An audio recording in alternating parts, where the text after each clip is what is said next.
You are listening to Been There, Done That. We present some of the smartest people connected to the business of coffee. People who've succeeded in the tough grind of hospitality by staying ahead of the rest. So join us as we explore the secrets to their success and help you accelerate your business. This show is brought to you by the Coffee Commune, where the coffee community comes to collaborate. Enjoy the show.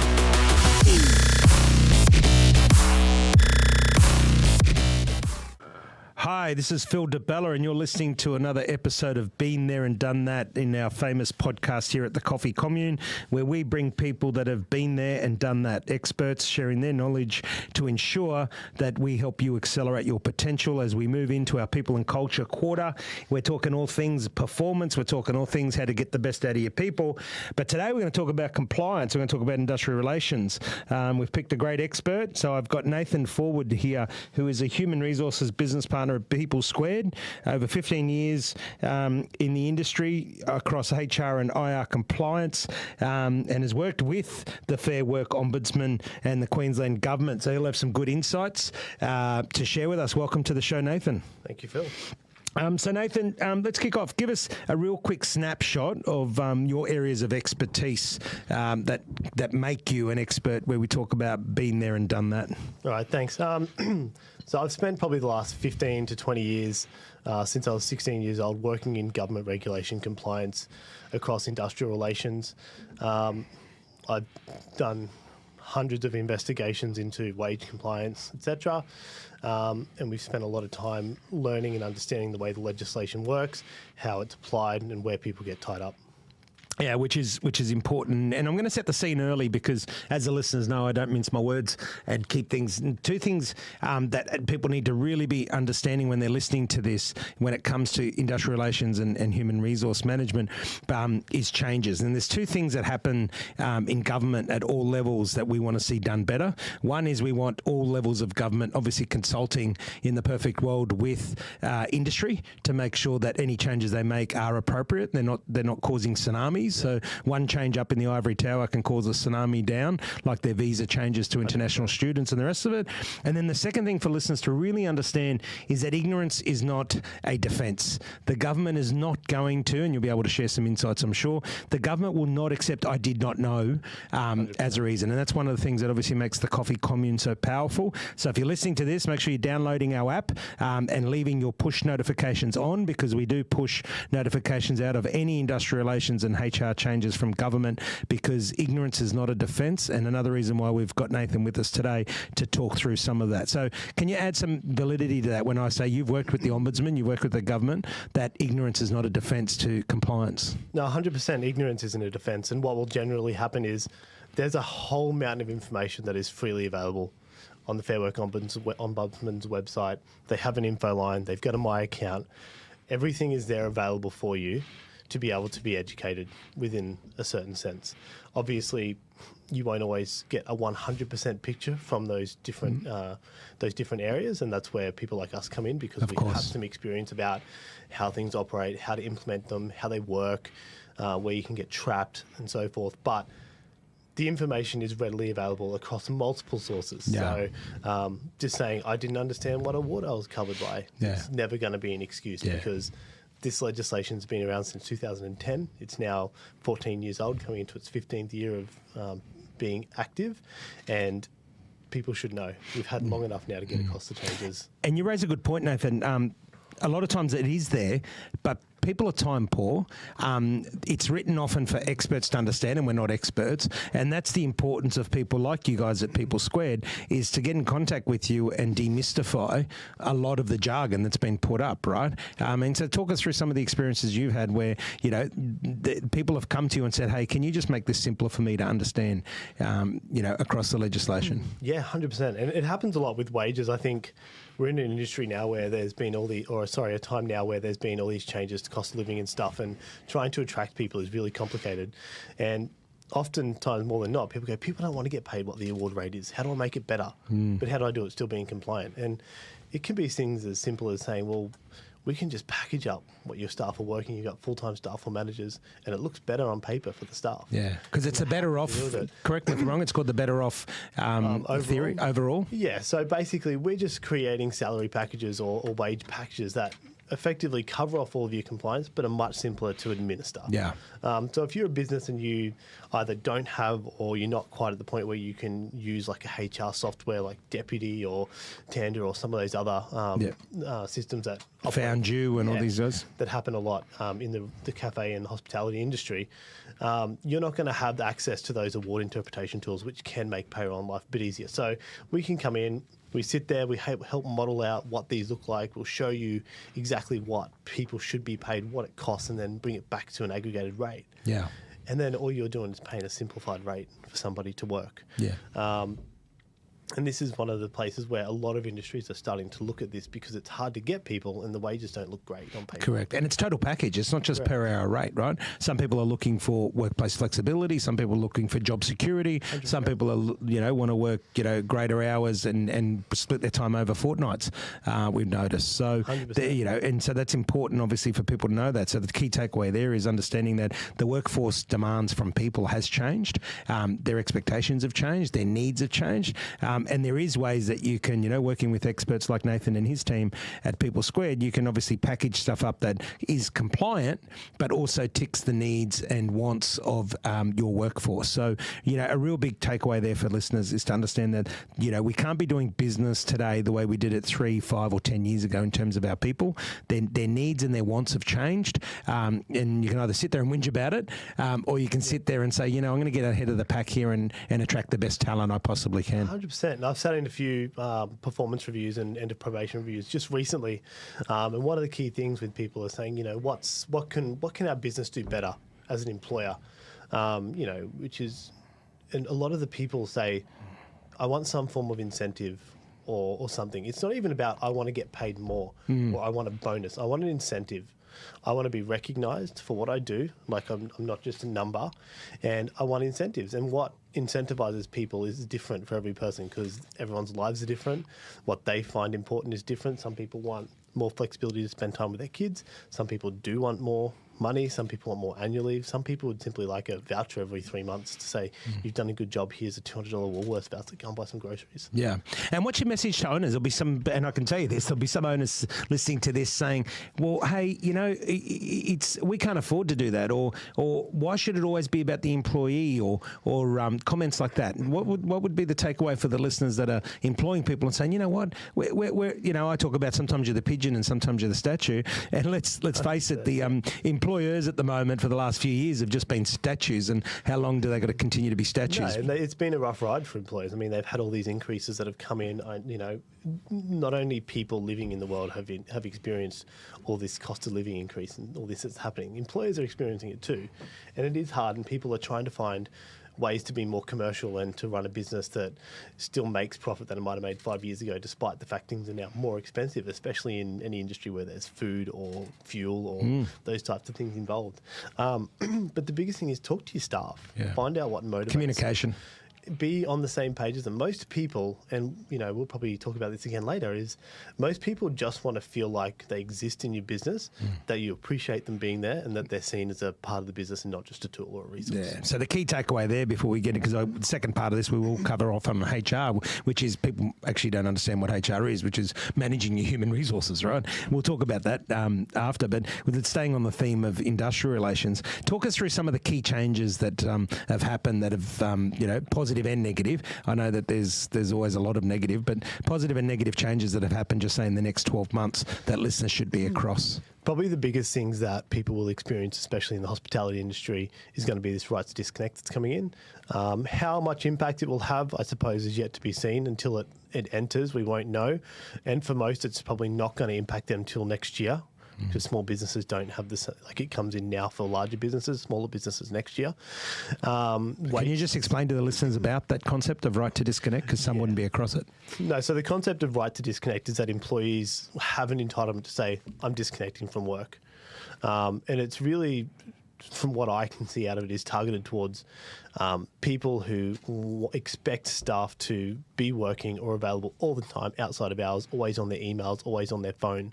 And we are getting to a point where that might have been what was a necessity during and certainly occurs in some industries for sure. 100%, but might have been a necessity more in COVID that we've seen because people were remote, people weren't working in the office, people working from home.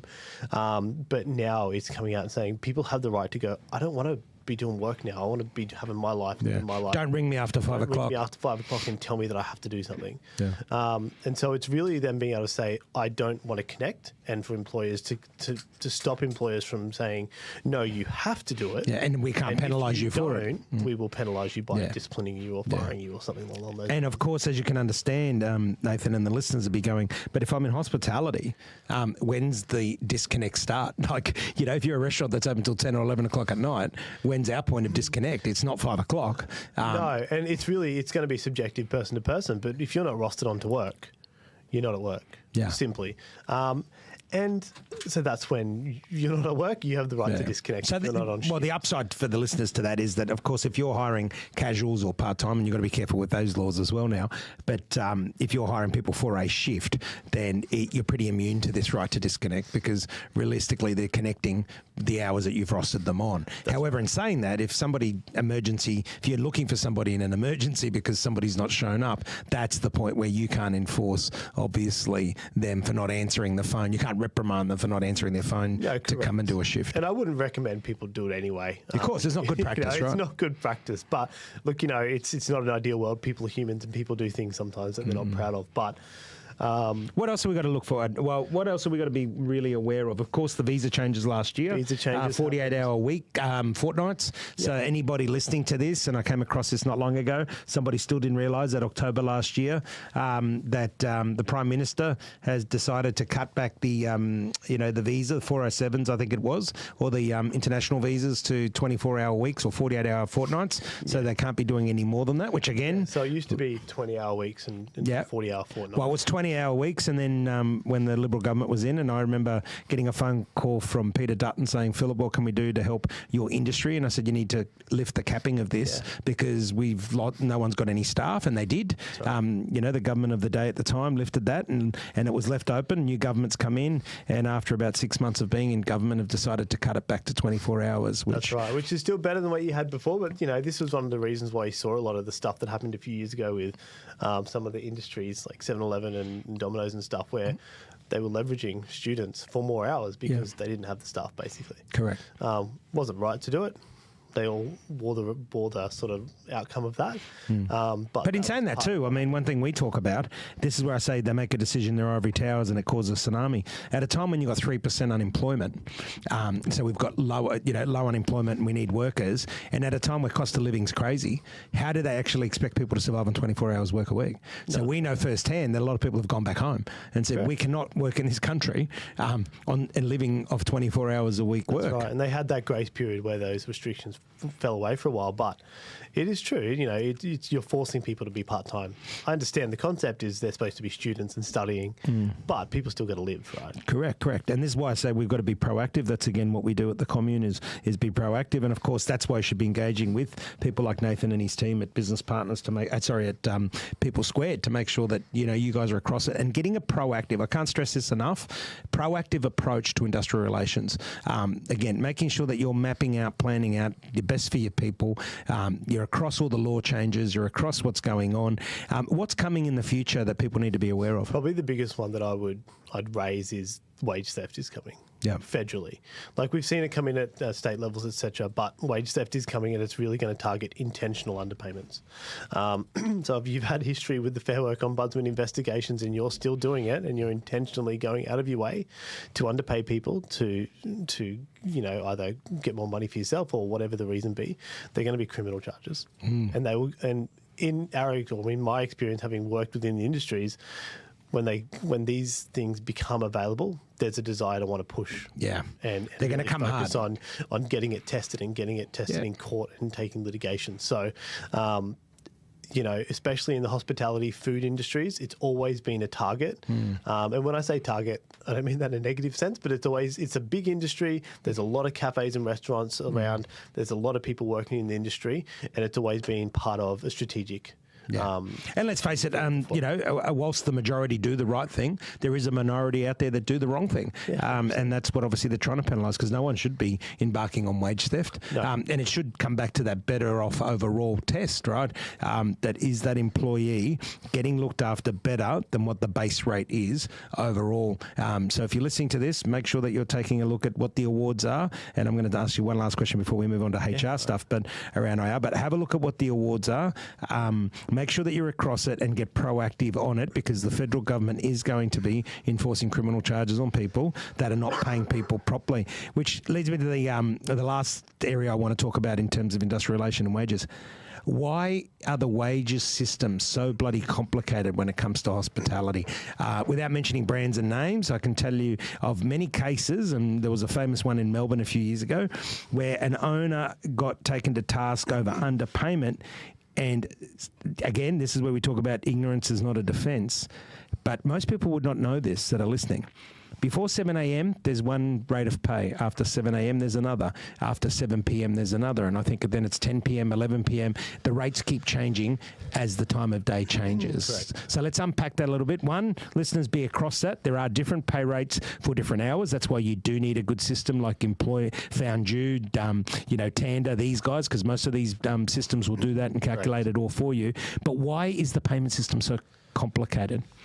So when the awards were created, they usually were created with industry bodies, and everyone put in their own little tidbits around this is what's important or this needs to get in. So it was a bit of a mess, and there's been time now where they've had time to review it, and they have improved it somewhat.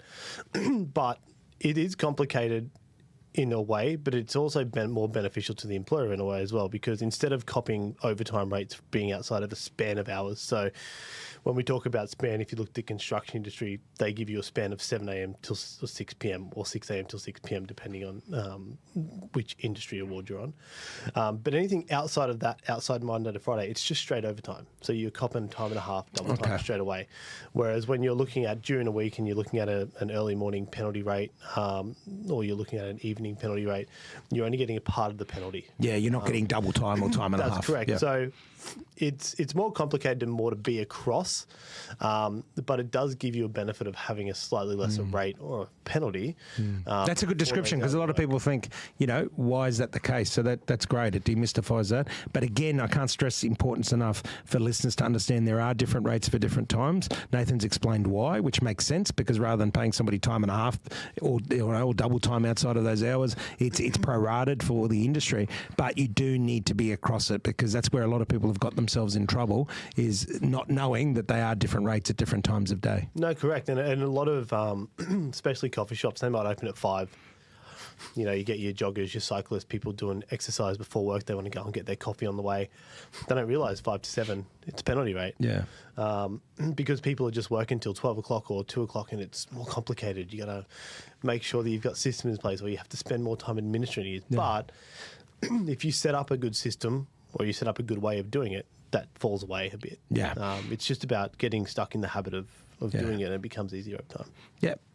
So I'm going to, a bit of a professional/personal question. So what's your thoughts as a professional on businesses passing that on charge to customers? And then as a customer, because everyone's a customer of a cafe or restaurant, what would be your thoughts on, paying 20 cents more for a coffee before 7 a.m. or paying, 20 cents more for a coffee on the weekends? Because I got asked this the other day, should I be charging a 10% surcharge on Saturdays and Sundays when I'm paying my team? All Saturdays and Sundays, when my team costs me time and a half on a Saturday and Sunday? And my answer is yes. I mean, it's time that the consumer needs to understand that if my cost goes up, I've got to flow them onto you. I'm not trying to gouge, and I'm not trying to make more profit. I'm simply trying to make sure that I'm making some profit and not going broke. But from a professional point of view and from a personal point of view, what's your take on it? I think businesses need to do what they need to do to be viable. I think what a lot of people forget is someone like yourself, you're responsible for a community of people. Yeah. And them paying their mortgages and them being able to pay their bills and eat. They're funded by the business you're operating, and you're feeding a village. Good point. Sense, right? And I don't mind going out and paying extra 20 cents. I'm blessed that I'm not concerned about that. But I think that people need to understand they're happy to go to an IGA and pay $7 for a loaf of bread for convenience. Yeah. Because it's open on a Saturday or Sunday or a public holiday. Another good point. Etc. And so forth. And they don't bat an eyelid, or they're happy to buy their cans of V or Monster from the petrol station. Or, as recently I've been vocal, they're happy to buy a bottle of Corona for $12 to $15 in a pub when you can get it for $2.50 in a bottle shop. Correct. The hospitality industry, like these people don't understand this industry. They, your staff and probably other staff, they experience crappy customers who are displeased, or they're the first person to say my meal wasn't great, or my coffee doesn't taste well, or you haven't put my vanilla syrup in. And there's no remorse towards the person. They're just doing their job. At the end of the day, everyone's just out here doing their job. They're all people. If it means that their employers can pay them properly, what's 20 cents in a cup of coffee? I agree, Nathan. You've said it well, because it's we always say, to give people a snapshot, wages used to be 25 to 35% of turnover. That's what the rate is now. People operating between 40 and 45, but if they're doing well. I can tell you that most people are 45 to 50% in hospitality now is wages.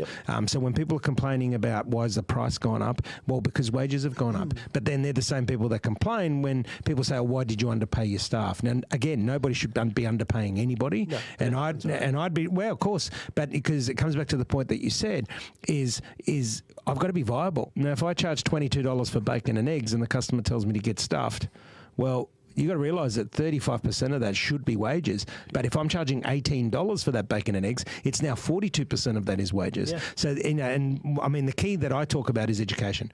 And as a community, people like yourself, I know you do that. You've just explained it there. People that are listening, we've got to explain to the consumer what's going on in the industry. We have to let them know, three people touch a cup of coffee. The person that takes the order, the person that makes the order, the person that cleans up after you.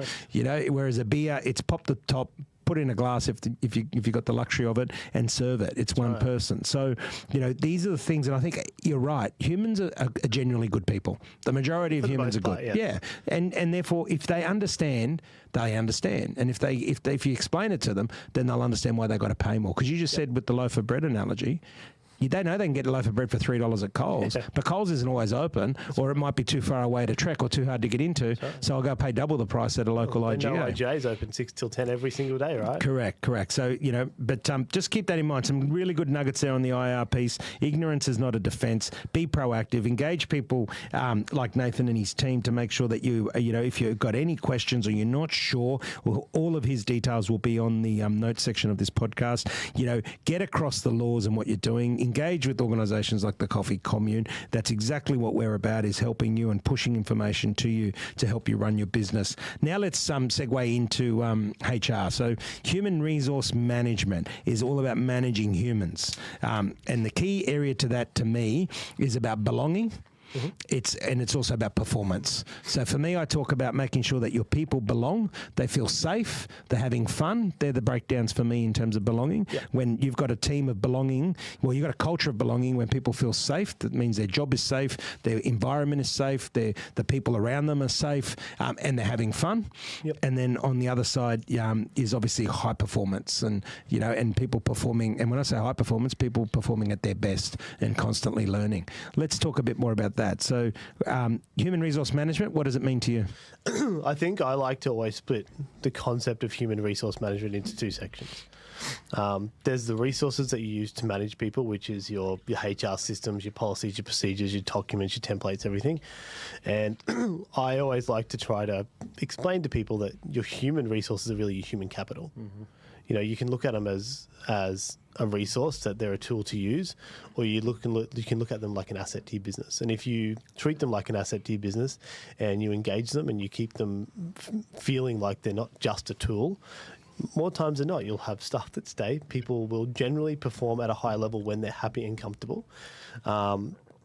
People forget. People spend 40 hours a week at work, right? It's a long time, right? It's a third of their life. That's a third of their week. And one of the other thirds is sleeping. Yes.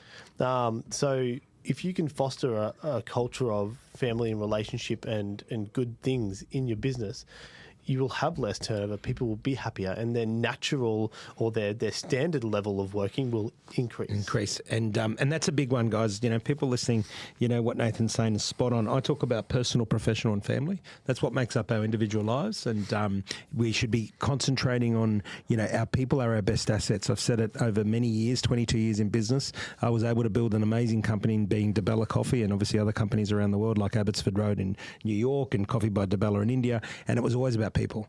It was always about our internal people, making sure we had the best performing people that cared, and then obviously about people in terms of our customer base. Correct. But personal, professional, family, sit down and map it out with your teams. Make sure that you know that you're engaging and are vigilant in ensuring that, you know, a lot of people say to me, how do you get the best out of your people? Care. And in order to care, you need to make sure that you're across their personal, professional lives without being obviously intrusive, but correct. making sure that the person knows that you care about them. Yeah, and I think something that happens a lot, and we talk about this a lot at work, is, and we talk to clients about it pretty directly, is a lot of people, especially in small businesses, they make, not a mistake as such, but they make the mistake that their staff are their friends. And that's okay. But when things go wrong, it lets the conflict fester because people then don't want to upset because there's this relationship. And I worked with a guy many years ago when I was really young. I did about 18 months or 12 months in recruitment. And I'm still friends with him today. And he had this great way of framing it, is that he would sit there and he would go, "Nathan, we need to have a chat." And he'd go, "All right, boss hat on." Yes. And he'd give me a big serve when you could back in the day. Yeah. I'd go, "Cool, get it." Yeah. And then we walk in and he goes, "All right, friend hat back on. It's a great tip. It's a great tip. We talk about framing, frame it up. I'm talking to you right now as the person that's leading this organisation. I'm not talking to you as a friend or a person we go and have a drink with. And simply the ability to sort of give you the picture that I'm taking a hat off and putting on a different hat. Yeah. It's now no longer personal. Yeah, good tip there for the listeners. We got to have pretty crappy conversations sometimes. Yeah. And sometimes we're in positions where we have to make decisions we don't want, but it's not personal. Yeah. It's business. And that's a great one. And the other one too is obviously tell them when they're doing a great job. The amount of people I come across in organisations, they just want to pull people up when they need to perform. And I get asked all the time, how do you get your best out of your people? I praise them when they need to be praised. I praise them when they deserve to be praised. I tell them the good stuff, which enables me to then address the stuff that we all need to improve. 100%. But I also lead by example, right? I've got to be accountable to myself. And there's a saying around, people that have worked with me over the years and work with me now at the commune, if you think Phil's hard on you should see how hard he is on himself. Because it's we've got to lead by example, and that's what leadership's all about, right? It's about getting the best out of people and getting them to follow you. And I think part of it is, a lot of the time is, if you just engage in conversations with people more often in a way that is collaborative. Like, so we talk with a lot of people and they go, "How do I have check-ins with people?" We go, talk to them about what you want them to keep doing, what you want them to start doing, what you want them to stop doing. Good. It's not a criticism. Yeah. It's about saying, these are things that you're awesome at. I want you to keep doing it. These are things that you either need development in, so I want you to start doing some certain things, and these are things that I don't want you to do. Yeah, great tip. And try to always be identifying the good things they are doing and giving feedback that is constructive. It doesn't have to be emotive. Yes. The biggest mistake most people make is they get really emotive, and this is what I'm talking about. It's not personal. Like, you're running a business, right? And people are a part of your business, and people are in your business. And if we have a client and they have a manager and he's really tough and he gets cranky when he gets stressed, but the way that his personality is, I say to people, tell him to go and get chocolate milk when he's been in pain. Yeah. And he'll go, "Oh, sorry, I didn't mean to be like that." But feel free to call him out on it. He won't get upset. And a lot of business owners like that. You go, "Hey, I didn't really enjoy this part of the day," or "You got cranky at me." Most business owners go, "Sorry, mate, it wasn't personal. I was just, I'm stressed. I'm trying to run a business. I got cash flow things that I look at, rostering, all this stuff." It's a tough job being an employer, and it's a thankless job. And again, the point there is, and the key takeaway is share the highs and the lows with your team. I'm a big believer in sharing, the P&L. I'm a big believer in sharing the strategic plan. This is the vision. This is where I want this business to be in 3 years, and this is your part that you play in it. Reverse engineer it. Well, 3 years, how do I break it back year by year, and what's your part in this? And and again, it comes back to that belonging. Everybody wants to belong. Now, some are going to be more emotionally engaged, and some will be less engaged, and that's okay. I've always had an ethos that the more you put into the business, the more it comes out. The more money you make the business, the more money the company pays you.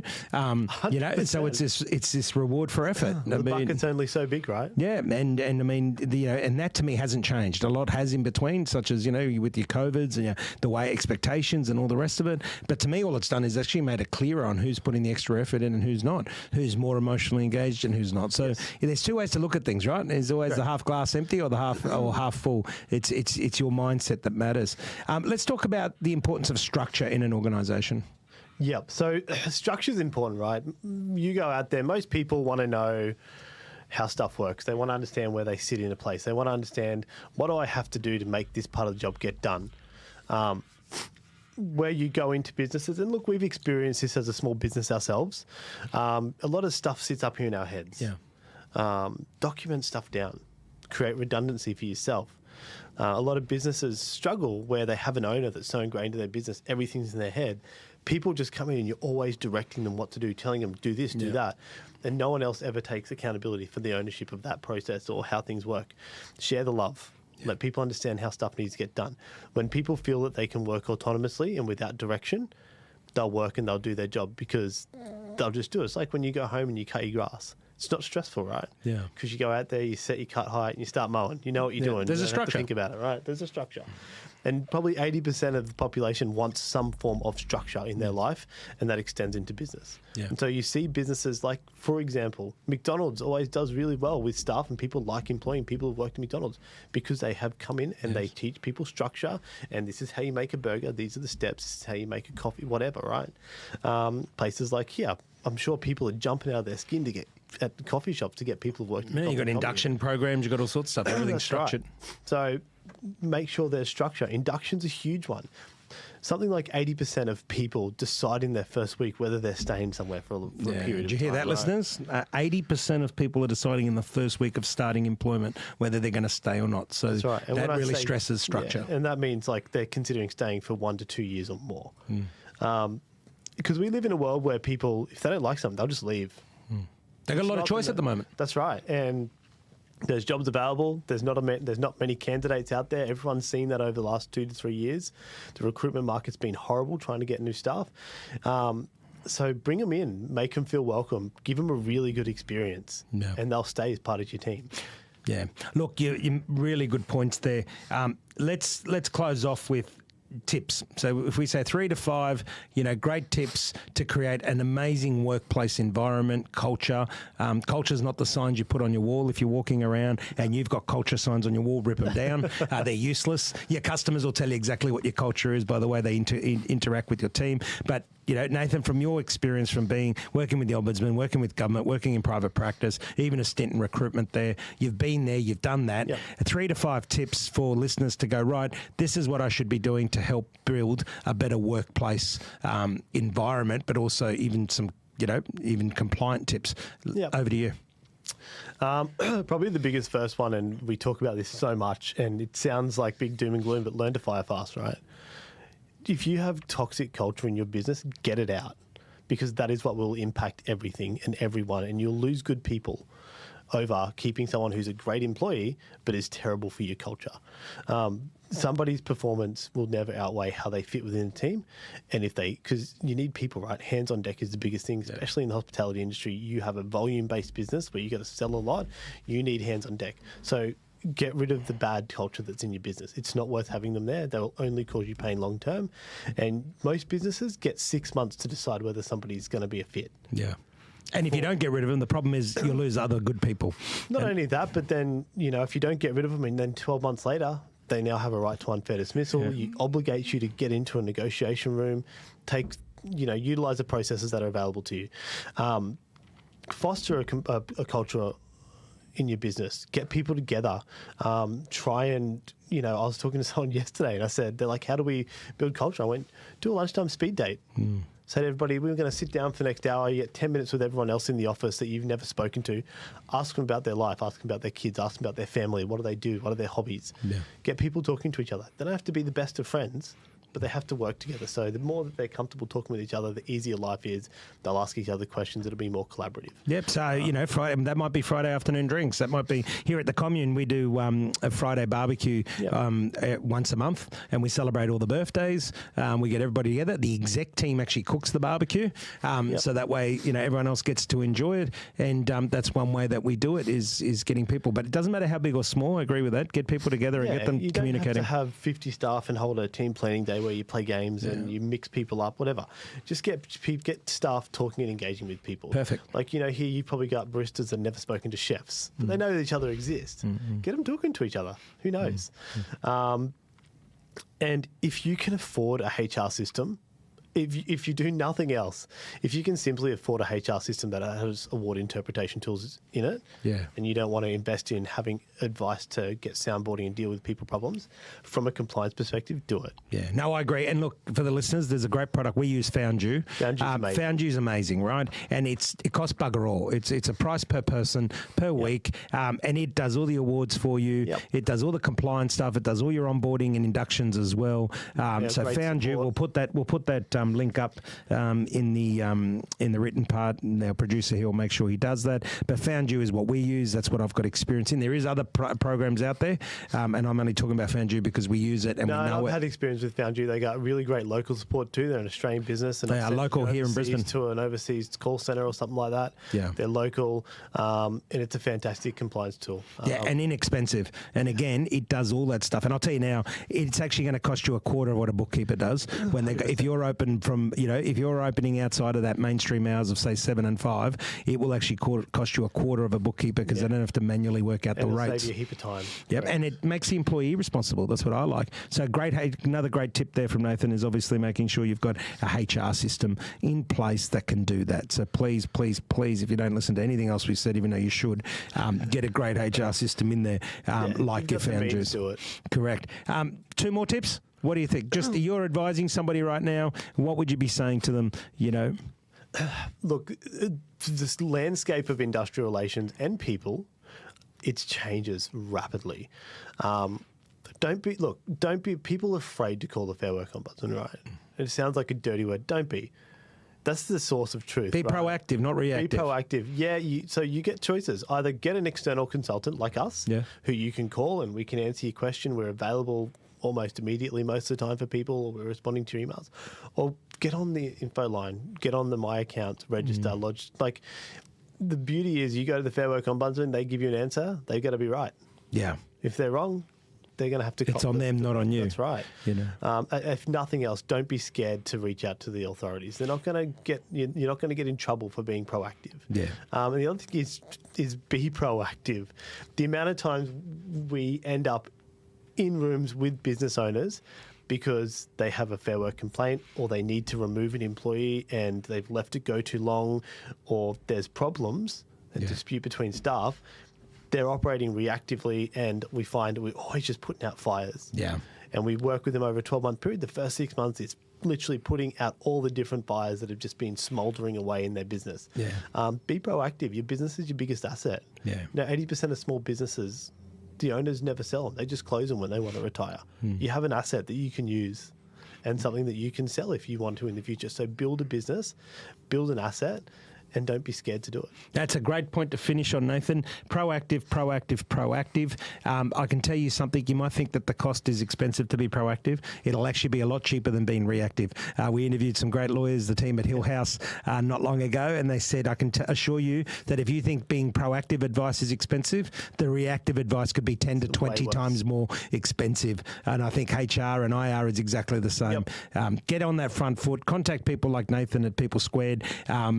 Get on the front foot with your HR systems, because these guys are not just doing IR and compliance stuff. They're also doing the feel-good stuff, programs and stuff. They've got workshops running. Again, we'll have the details up in the section of the podcast, but they've got workshops running that help you be proactive and get across things and how to create a great space. And if you're thinking, if you understand what Nathan said before, you're spending a third of your life when your employee, well, you're spending more than a third, but your employees are spending a third of their life in your business. Why wouldn't you want to make it fun and engaging and make them belong. Because at the end of the day, as Nathan said, your business is your biggest asset, and can be the means to give you a great lifestyle if you use that tool right.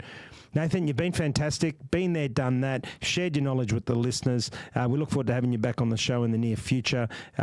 Keep an eye out. We're always working with People Squared at the Coffee Commune. They're running... they're at our expos, they're running workshops, they're all sorts of stuff, and they're also on our new app with advice and information that will help you in your business. As I say to people, we put the buffet on the table. You've got to pick up the food and eat it. We can't do that for you. So do the work, get the results, and we look forward to seeing you accelerate your potential. Nathan, thank you very much. Nice, thank you for having me. Listeners, do the work, be successful, make sure that you're accelerating your potential, being better tomorrow than you are today. This has been Phil DeBella together with Nathan from People Squared. Been there, done that. Until the next episode, go and be the best you can be. Good job.